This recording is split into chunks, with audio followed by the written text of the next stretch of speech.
الحمد لله رب العالمين والصلاة والسلام على سيد المرسلين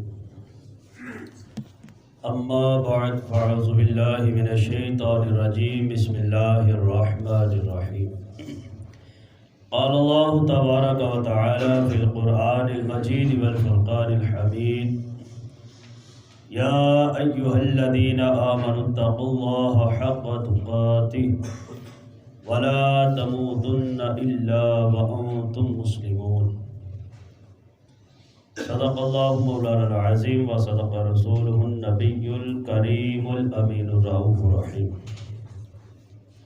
اللہ تعالیٰ کی حمد و ثنا حضور سرور کائنات صلی اللہ علیہ وسلم کے دربار قربان میں ہدیہ درود پاک پیش کرنے کے بعد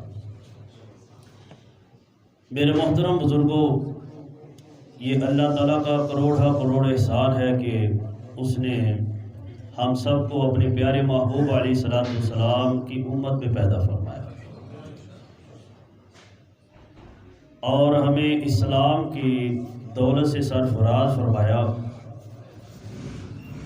اس بات میں کوئی شک نہیں کہ یہ بہت بڑا اعزاز ہے کہ الحمدللہ ہم مسلمان ہیں، لیکن اس کے ساتھ ساتھ ایک بہت ہی قابل فکر بات ہے کہ ہم میں سے کسی کے پاس بھی اس بات کی گارنٹی نہیں ہے کہ ہم مرتے دم تک بھی اسلام پر قائم رہیں گے، کیونکہ بہت سارے کافر خوش قسمتی سے وہ مسلمان ہو جاتے ہیں، اسی طرح بہت سارے مسلمان بد قسمتی سے آخر وقت میں اسلام سے نعوذ باللہ پھر جاتے ہیں۔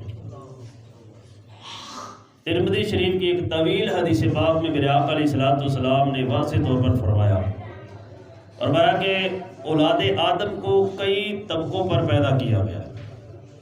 ان میں سے کئی ایسے لوگ ہیں جو پیدا بھی ایمان کی حالت میں ہوئے، زندگی بھی ایمان کی حالت میں گزاری اور اس دنیا سے ایمان کی حالت میں جانے میں کامیاب ہوئے، اور فرمایا کچھ لوگ ایسے جو کفر کی حالت میں پیدا ہوئے، زندگی بھی کفر کی حالت میں انہوں نے گزاری اور اس دنیا سے کفر کی حالت میں ہی وہ گئے۔ اور لیکن فرمایا کہ کچھ لوگ ایسے ہیں جو پیدا ایمان کی حالت میں ہوئے، ساری زندگی ایمان کی حالت میں انہوں نے گزاری، لیکن مرتے وقت وہ ایمان سے پھر گئے، استغفر اللہ، وہ کفر کی حالت میں گئے۔ اور فرمایا کچھ لوگ ایسے ہیں کفر کی حالت میں پیدا ہوئے، کفر کی حالت میں زندگی گزاری، لیکن اللہ تعالیٰ کا کرم شامل حال ہوا، مرتے وقت وہ ایمان لے آئے تھے، ایمان کی حالت میں دنیا میں۔ تو اس روایت کو سن کے پتہ چلتا ہے اصل کامیابی دنیا میں مسلمان ہونا نہیں ہے، اصل کامیابی ہے کہ مرتے وقت ایمان سلامت لے کے جانا، یہ اصل کامیابی ہے۔ میرے آقا علیہ السلام نے فرمایا یبعث کل عبد علی ما مات علیہ، فرمایا قیامت کے دن ہر بندے کو اسی حالت میں اٹھایا جائے گا جس حالت میں وہ مر کے گیا تھا۔ اگر کوئی بندہ ایمان کی حالت میں مرا تو وہ قیامت والے دن مومن ہی اٹھایا جائے گا، اگرچہ اس کی زندگی کفر کی حالت میں گزری ہو، لیکن اگر کوئی بندہ مرتے وقت کفر کی حالت میں مر کے گیا تو نعوذ باللہ وہ قیامت کے دن کافروں کے ساتھ اٹھایا جائے گا۔ تو یہ بہت ایک خطرناک چیز ہے، بڑا نازک مرحلہ ہے۔ اس چیز پر ہم کو توجہ کرنی چاہیے۔ قرآن پاک کے اندر سورہ آل عمران کے اندر 102 نمبر آیت میں اللہ تعالیٰ نے کیا فرمایا، یا ایھا الذین آمنوا اتقوا اللہ حق تقاتہ، اے ایمان والو اللہ تعالیٰ سے ایسے ڈرو جیسے اس سے ڈرنے کا حق ہے، ولا تموتن الا وانتم مسلمون، فرمایا تم نے نہیں مرنا مگر مسلمان ہونے کی حالت میں، کہ مسلمان ہونے کی حالت میں ہی مرو، یہ رب تعالیٰ کو مقصود ہے۔ ایمان کی حالت میں بندہ اس دنیا سے جائے۔ اور حضرت ہمارے بزرگان دین کا کیا انداز رہا، حضرت حسن بصری رضی اللہ تعالیٰ ایمان کی حالت میں اس قدر خوفناک رہتے، پریشان رہتے۔ کسی نے پوچھا حضرت جی کس چیز کی پریشانی، آپ کو کیا حالت بنی ہوئی؟ تو آپ فرمانے لگے ایک بندہ کشتی لے کر دریا کا سفر کرے، سمندر کا سفر کرے، اور سمندر کے درمیان میں جا کے اس کی کشتی ٹوٹ جائے، ایک تختہ اس کے ہاتھ میں آئے، وہ اس پر بیٹھا ہچکولے کھا رہا ہو کہ پتہ نہیں کب یہ بھی الٹ جائے گا تو میں غرق ہو جاؤں گا۔ تو فرمایا جب وہ تختے پر بیٹھا حج کو لے کر رہا ہے، اس کی کیا کیفیت ہوگی؟ کہا جی وہ انتہائی پریشان عالم میں ہوگا، وہ تو بڑی ٹینشن میں ہوگا۔ فرمایا بس یہی حالت اس وقت میری ہے کہ پتہ نہیں اینڈ وقت میرا کیسے آتا ہے، کس حالت میں میرا خاتمہ ہوتا ہے۔ میرے آقا علیہ الصلوۃ والسلام نے بارہا ایمان پر استقامت اور کفر سے نفرت کے بارے اپنے غلاموں کو ترغیب دلائی۔ مسلم شریف کی حدیث پاک میرے آقا علیہ الصلوۃ والسلام نے ارشاد فرمایا جس بندے کے اندر 3 خصلتیں ہوں گی اللہ تعالیٰ اسے ایمان کی مٹھاس عطا فرما دے گا، وہ مسلمان ہونے میں اسے لطف آئے گا، اسے احساس کمتری نہیں ہوگی۔ حضور کون سی 3 خصلتیں؟ فرمایا ایک یہ کہ اس بندے کو اللہ اور اس کا رسول سب سے زیادہ محبوب ہو، سب سے زیادہ، صرف یہ زبان تک دعوے نہ ہو، کسی بھی معاملے میں جب اللہ اور اس کے رسول کی بات آ جائے وہ کہے اسی پر عمل کرنا باقی ساری چھوڑ، سب سے زیادہ محبوب۔ دوسری چیز فرمایا وہ بندہ اگر کسی سے محبت کرے تو صرف اللہ کی رضا کی خاطر، جی اللہ کی رضا کی خاطر، دنیا کا کوئی کام نہیں، صرف اس لیے کہ یہ نیک بندہ ہے، اس کو دیکھ کے مجھے نیکی کرنے کو دل کرتا ہے۔ حدیث پاک میں تمہارا دوست وہ ہے، حقیقی دوست وہ ہے جس کو دیکھ کے تجھے رب یاد آ جائے۔ جب تو اللہ کی راہ سے پھٹکے تو اس کی دوستی کی وجہ سے اللہ کی راہ کی طرف دوبارہ واپس آ جائے۔ اور تیسری چیز فرمایا جو بندہ اس کیفیت میں ہو کہ اس کو ایمان لانے کے بعد کفر کے ساتھ اتنی نفرت ہو کہ کفر کی طرف پلٹنا اسے اتنا ناپسند ہو جس طرح آگ میں جانا اسے ناپسند ہوتا ہے۔ فرمایا یہ 3 خصلتیں جس بندے کے اندر ہوگی اللہ تعالیٰ اسے ایمان کی مٹھاس عطا فرمائے۔ تو یہ ایمان کی سلامتی پر زور کیوں دیا جاتا ہے؟ یاد رکھیے جس بندے کا ایمان کی حالت میں خاتمہ ہوگا نا، اگر اس کی نیکیاں کم ہوئی، گناہ زیادہ ہوئے تو وہ اپنے گناہوں کا سزا بھگت کر وہ ایک نہ ایک دن جنت میں چلا جائے گا۔ لیکن اعوذ باللہ استغفر اللہ، اگر کسی بندے کا ایمان پر خاتمہ نہ ہوا، کفر پر خاتمہ ہوا تو وہ عذاب قبر میں تو مبتلا ہوگا ہی، لیکن قیامت کے دن حساب و کتاب کے بعد وہ ہمیشہ ہمیشہ کے لیے جہنم میں رہے گا۔ استغفر، ہمیشہ ہمیشہ جہنم۔ اور جہنم کی ہولناکیت کس قدر ہے؟ ایک حدیث پاک میں جبریل امین علیہ السلام حضور علیہ السلام کی بارگاہ میں آ کے قسم اٹھا کے جہنم کے حالات بیان کر رہے ہیں۔ یا رسول اللہ صلی اللہ علیہ وسلم، جہنم کی اتنی تپش ہے، اتنی گرمی ہے کہ یہ جو دنیا کی آگ ہے نا، یہ اس کے 70ویں حصے پر ہے، یعنی جہنم کی آگ دنیا کی آگ سے 70 گنا زیادہ تیز ہے۔ اور یہ دنیا کی آگ کا آپ حساب لگائیں، ہم اس کو برداشت کر سکتے ہیں؟ اور ایک روایت میں یہاں تک آیا کہ یہ دنیاوی آگ جہنم سے ہی لائی گئی ہے، لیکن یہ آگ روزانہ رب کی بارگاہ میں دعا کرتی، یا اللہ مجھے جہنم میں دوبارہ نہ لے کے جا۔ یہ آگ دعا کرتی ہے۔ اور جبریل امین کیا بیان کر، یا رسول اللہ صلی اللہ علیہ وسلم، جہنم کی اتنی تپش ہے اگر اس کو ایک سوئی کے ناکے کے برابر بھی دنیا پر کھول دیا جائے، پوری انسانیت اس کی تپش سے ہلاک ہو جائے۔ ایک سوئی کے ناکے کے برابر اس کو کھول دیا تو اس کا کیا عالم ہوگا، کیا کیفیت ہوگی جس نے ہمیشہ ہمیشہ نعوذ باللہ جہنم میں رہ رہا ہے، جس کا خاتمہ کفر پر ہو گیا۔ اور حضور علیہ الصلوۃ والسلام سے عرض کرتے ہیں جناب جبریل امین، یا رسول اللہ صلی اللہ علیہ وسلم، جو دروغہ جہنم ہے، جہنم میں وہ فرشتے جن کو اس بات پر ڈیوٹی دی گئی ہے انہوں نے عذاب دینے لوگوں کو، حضور وہ اتنی خوفناک شکل میں ہے، اتنی خوفناک کہ اگر ایک دروغہ جنت دنیا پہ ظاہر کر دیا جائے تو پورے انسانیت اس کی خوفناک شکل دیکھ کے ہلاک ہو جائے۔ ان کے ساتھ اس نے ہمیشہ ہمیشہ رہا۔ اور فرمایا جو جہنمیوں کو بیڑیاں پہنائی جائیں گی نا، بیڑیاں، تو اس بیڑی کا ایک جو کڑا ہے وہ اس قدر وزنی ہے کہ وہ دنیا کے پہاڑوں پر رکھا جائے تو پہاڑ کانپنا شروع کر دے، یہاں تک کہ وہ بیڑی زمین کے نیچے دھنس جائے۔ اتنے عذابات۔ اور حضور علیہ الصلوۃ والسلام سے عرض کرتے ہیں حضور سب سے ہلکا جہنم کا عذاب، سب سے ہلکا جہنم کا عذاب یہ ہے کہ جس کو سب سے ہلکا عذاب ہوگا اس کو آگ کے جوتے پہنائے جائیں گے، اور اس کا اثر یہ ہوگا کہ آگ کے جوتے پاؤں میں ہیں لیکن اس بندے کا دماغ ہانڈیا کی طرح کھول رہا ہو، اور وہ دماغ پگھل کے نتنوں اور کانوں کے ذریعے بہہ کر گر جائے گا۔ تو جس بندے کا کفر پر خاتمہ ہوا، استغفر اللہ، الامان والحفیظ، یہ ہمیں فکر کرنی چاہیے، ہر وقت اس طرف پہ لینا چاہیے کہ یا اللہ ہمارا ایمان سلامت ہے جی۔ اور حقیقت بات یہی ہے کہ جس طرح دنیا کا مال آج کسی کے پاس ہے، اگر وہ اس کی صحیح طرح سے حفاظت نہیں کرتا تو آپ سمجھتے ہیں کہ وہ نقصان اٹھاتا ہے، اس کا نقصان ہو جاتا ہے۔ لیکن اسی طرح بلکہ اس سے بھی بڑھ کر ہمیں ایمان کی حفاظت کی ضرورت ہے۔ علماء نے یہ بات واضح طور پر فرمائی، جس بندے کو اپنا ایمان کے ضائع ہو جانے کا ڈر نہیں ہوتا، خوف ہے کہ مرتے وقت اس کا ایمان ضائع نہ ہو جائے، اور جب مرتے وقت یہ روایتوں میں آتا ہے، حدیث پاک میں آتا ہے، جب بندہ کا آخری وقت ہوتا ہے نا، شیطان آپ اس کے ایمان کو سلب کرنے کی، ضائع کرنے کی کوشش کرتا ہے، یہاں تک فرمایا وہ اس کے قریبی رشتہ داروں دوستوں کی شکل میں آ کے ورگلاتا ہے۔ اور ایک روایت میں آیا کہ وہ اس کے یہ دو شیطان، جب بندہ آخری وقت میں ہوتا ہے دو شیطان آتے ہیں، ایک اس کے ماں کا روپ دھار لیتا ہے، ایک باپ کا روپ دھار لیتا ہے، اور آگے کہتے ہیں بیٹا فلاں بندہ یہودی ہو گیا تھا، وہ بڑے چین سے مرا ہے اور بڑے آرام سے ہے، لہذا تو بھی یہودی ہوگا۔ استغفر اللہ۔ اور دوسرا کہتا ہے کہ فلاں بندہ نصرانی ہو کے مرا تھا، اور نصرانی تو آخرت میں بڑے آرام سے، تو نصرانی ہو کے مرا۔ تو نزاع کا عالم جو ہے، موت کی کیفیت وہ اتنی پریشان کن ہے، اس عالم میں آ کے وہ ماں باپ کے روپ میں آ کے ڈھاکے ڈال رہا ہے ایمان پر، تو کیا کیفیت ہوگی؟ جس کو اپنے ایمان کی حفاظت کی کوئی پرواہ نہیں، اس پر وہ کیسی ایمان کو سلامت رکھ سکے گا؟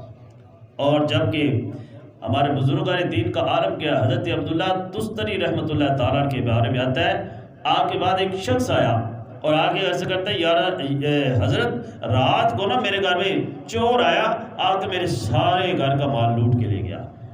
آپ نے فرمایا بندے شکر کر، وہ چور آ کے تیرا مال لوٹ کے لے کے گیا، اگر شیطان تیرے دل میں گھس کے تیرا ایمان لے جاتا تو کیا کہتا؟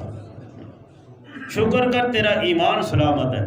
اور ایک بزرگ علیہ رحمہ کے بارے میں آتا ہے، وہ جب وہاں سے رخصت ہونے لگے تو لوگوں نے الوداع کیا اور کہا اللہ تعالیٰ آپ کی جان کی حفاظت فرمائے۔ آپ نے فرمایا لوگوں نہیں، تم دعا کرو اللہ تعالیٰ میرے ایمان کی حفاظت فرمائے، میں ایمان سلامت لے جانے میں کامیاب ہو رہا ہوں۔ اور بظاہر بڑے بڑے نیک لوگ بھی آخر وقت میں ڈگمگا جاتے ہیں۔ حضرت عبداللہ مؤذن آپ فرماتے ہیں، میں خانہ کعبہ کا طواف کر رہا تھا، ایک شخص کو میں نے دیکھا، وہ کعبۃ اللہ کا غلاف پکڑ کے ایک ہی دعا کی جا رہا ہے، یا اللہ میرا ایمان سلامت رہے، یا اللہ میرا ایمان سلامت رہے، مرتے میرا وقت میرا ایمان سلامت رہے۔ تو فرماتے میں نے اس سے آگے بڑھ کر دیکھا، وہ کافی دیر سے دیکھتا تھا، ایک ہی دعا کری جا رہا ہے۔ میں نے اسے کہا کہ یار تو کوئی اور دعا کیوں نہیں کرتا؟ وہ رونے لگ پڑا اور کہنے لگا میرے دو بھائی تھے، ایک جو بڑا بھائی تھا وہ ایک عرصے تک مسجد میں فی سبیل اللہ اذانیں دیتا رہا، اور جب اس کا آخری وقت آیا اس نے قرآن پاک ہم سے منگوایا، ہم نے کہا کہ قرآن پاک اس کو دیتے ہیں، آخری وقت ہے، اس سے برکتیں حاصل کرے، لیکن افسوس کہ اس نے قرآن پاک ہاتھ میں پکڑ کر کہا کہ تم سارے گواہ ہو جاؤ، میں اس سے بیزار ہوں، استغفر اللہ۔ اور وہ نصرانی مذہب اختیار کر کے مر گیا، اس کا ایمان پہ خاتمہ نہیں ہوا۔ اور میرا جو دوسرا بھائی وہ بھی 30 سال تک مسجد میں فی سبیل اللہ اذانیں دیتا رہا، 30 سال تک اذانیں دیتا رہا، لیکن مرتے وقت وہ بھی یہودی ہو کے مرا۔ تو میں خوف زدہ ہوں اپنے ایمان کے بارے، اس وقت مجھے اور کوئی دعا یاد ہی نہیں ہے، یا اللہ صرف میرا ایمان سلامت ہے۔ فرماتے میں نے اس سے پوچھا کہ تیرے بھائی آخر کون سا جرم کرتے تھے، کون سا گناہ کرتے تھے جس کی وجہ سے یہ نحوست آئی؟ تو اس نے بتایا کہ وہ غیر عورتوں میں دلچسپی لیتے تھے اور امرد اور خوبصورت لڑکوں کے اندر ان کے ساتھ دوستی لگایا کرتے تھے۔ تو میرے محترم اسلامیوں دیکھیں کس قدر ہلاکت ہے۔ شرح الصدور میں آتا ہے کہ 4 گناہ ایسے ہیں، 4 گناہ ایسے ہیں جو بندے کے ایمان کے سلب کا ذریعہ بن سکتے ہیں۔ ان میں سے ایک سب سے پہلے فرمایا نمازوں کے اندر سستی کرنا، نماز سستی کرنا، وقت کے اندر نہ پڑھنا، اور دوسرا فرمایا شراب نوشی کرنا، اور تیسرا فرمایا والدین کی نافرمانی کرنا، والدین کی نافرمانی، اور چوتھا فرمایا کہ مسلمان کو بلا وجہ ایذا دینا، تکلیف دینا، یہ ایمان کے ضائع ہونے کے سبب بن سکتے ہیں۔ میرے محترم اسلام بھائیو، حضرت یوسف بن اسباط فرماتے ہیں کہ حضرت سفیان ثوری رحمۃ اللہ تعالیٰ علیہ، ایک مجتہد کہلاتے ہیں یہ بزرگ سفیان ثوری فرماتے ہیں اس قدر ایک رات رو رہے ہیں، اس قدر رو رہے ہیں، میں دیکھ رہا تھا، میں نے عرض کیا حضرت جی تو آپ گناہوں کی وجہ سے رو رہے، گناہوں کو یاد کر کے رو رہے؟ تو حضرت سفیان ثوری رضی اللہ تعالیٰ نے ایک تنکا پکڑا، تنکا، اور فرماتے ہیں گناہ تو رب تعالیٰ کی بارگاہ میں اس تنکے سے بھی کم حیثیت رکھتے ہیں، میں تو اپنے ایمان کے خطرے کی وجہ سے رو رہا ہوں کہ یا اللہ میرا ایمان سلامت رہے، پتہ نہیں کیا کیفیت ہوتی ہے۔ یہ اتنے عبادت گزار لوگ اپنے ایمان کی حالت میں اس قدر خوف زدہ ہیں، ہمیں کوئی خوف ہی نہیں ہے جی۔ حالانکہ اس دنیا کے اندر بندے کا سب سے قیمتی سرمایہ وہ بندے کا ایمان ہے، یاد رکھیے، سب سے قیمتی۔ اور پیران پیر روشن ضمیر حضور محبوب سبحانی قندیل روحانی شیخ عبد القادر جیلانی رضی اللہ تعالیٰ کا کیا قول ہے، ایمان کی حفاظت کے بارے آپ کی کیا کیفیت ہے؟ چاند رات کو، رمضان میں چاند رات کو، عید سے ایک دن پہلے لوگ خوشیاں کر رہے ہیں کہ صبح عید ہے، صبح عید ہے، آپ نے اشعار لکھے تنہائی میں بیٹھے رو رہے، جس کا مفہوم یہ ہے، فرماتے لوگ کہتے صبح عید ہے اور عید ہے سارے خوش ہو رہے ہیں، رب کعبہ کی قسم ہے عبد القادر کی عید اس وقت ہوگی جب ایمان سلامت لے جانے میں دنیا سے کامیاب ہوگا۔ غوث پاک رضی اللہ تعالیٰ نے خود ایمان کی حالت میں، اب آپ کی ولایت کے اندر کوئی شک ہے، لیکن آپ ایمان کی حالت میں کس قدر خوف زدہ ہے۔ تو میرے محترم اسلامیوں، ہمیں ہر وقت ایمان ملنے پر اللہ تعالیٰ کا شکر ادا کرنا چاہیے، اور پھر اپنی ایمان کی حفاظت کے بارے میں کثرت سے دعائیں کرنی چاہیے، اللہ اور اس کے رسول صلی اللہ علیہ وسلم کی فرما برداری والے کام کرنے چاہیے، اللہ اور اس کے رسول صلی اللہ علیہ وسلم کی ناراضگی والے کاموں سے بچنا چاہیے کہ کہیں ان ناراضگیوں کی وجہ سے ہمارا ایمان سلب نہ کر لیا جائے۔ اور کچھ اراد و وظائف بھی بزرگان دین نے بتائے ہیں، کچھ طریقے بتائے ہیں ایمان کی حفاظت کے لیے۔ ایک وظیفہ فرماتے ہیں کہ جو بندہ روزانہ صبح فجر کی نماز کے بعد 41 مرتبہ پڑھ لیتا ہے یا حی یا قیوم لا الہ الا انت، ایک مرتبہ مل کے پڑھ لے یا حی یا قیوم لا الہ الا انت، یہ وظیفہ جو بندہ روزانہ 41 مرتبہ صبح پڑھ لیتا فجر کی نماز کے بعد، فرمایا امید ہے کہ اس کی برکت سے اس بندے کا ایمان سلامت رہے۔ اور دوسرا، ایک نبی پاک صلی اللہ علیہ وسلم، یہ ترمذی شریف کی روایت ہے، نبی پاک صلی اللہ علیہ وسلم اکثر یہ دعا مانگا کرتے تھے، یا مقلب القلوب ثبت قلبی علی دینک۔ اس کا ترجمہ یہ ہے، اے دلوں کو پھیرنے والے میرے دل کو اپنے دین پر ثابت قدم رکھ۔ یہ ترمذی شریف کے اندر حدیث پاک ہے۔ اور ایک طریقہ ہے کہ حضرت خضر علیہ السلام کا پورا نام کنیت کے ساتھ بلیہ بن ملکان حضرت خضر علیہ السلام، ابو العباس بلیہ بن ملکان حضرت خضر علیہ السلام، یہ نام پورا حضرت خضر علیہ السلام کا جو بندہ یاد رکھتا ہے، اس کی برکت سے اس کا ایمان سلامت رہتا ہے، ٹھیک ہے۔ اور ایک ایمان سلامت رکھنے کا ذریعہ یہ ہے کہ بندہ کسی جامع شرائط عالم دین پیر کے ہاتھ پر بیعت کر لے، کسی نیک بندے کے ہاتھ میں اپنا ہاتھ دے دے، اس کی برکت سے بھی بندے کا ایمان سلامت رہتا ہے۔ یہ جو دعا میں نے بتائی، یا مقلب القلوب ثبت قلبی علی دینک، یہ دعا، اور یہ دوسرا حضرت خضر علیہ السلام کا نام ابو العباس بلیہ بن ملکان حضرت خضر علیہ السلام، یہ دونوں میں نے پچھلے جو ہے، یہ ندیم بھائی کا نمبر میرے پاس تھا، ان کو میں نے واٹس ایپ کی ہے، جو لینا چاہے لکھی ہوئی صحیح طرح دیکھ کے یاد ہو جاتی ہے، وہ ان سے حاصل کر سکتا ہے۔ تو اس کو یاد رکھیے، اپنی اولاد کو یاد کرائیں، اور ہر وقت گاہے بگاہے نماز کے بعد اپنے ایمان کی دعا کیا کرے، اس کی فکر کرے، تو تب جا کے ایمان سلامت رہے گا۔ اللہ تعالیٰ اپنے پیارے محبوب علیہ السلام کے صدقے میں ہمیں مرتے دم تک ایمان پر سلامتی عطا فرمائے، آمین بجاہ نبی الامین صلی اللہ علیہ وسلم۔ زکات کے بارے سے سوال ہے جی جی پہلے تے اسی نا 2.5 روپے حساب نہ چل رہی ہے، ہاں جی، 100 کے پیچھے 2.5 روپے، جی جی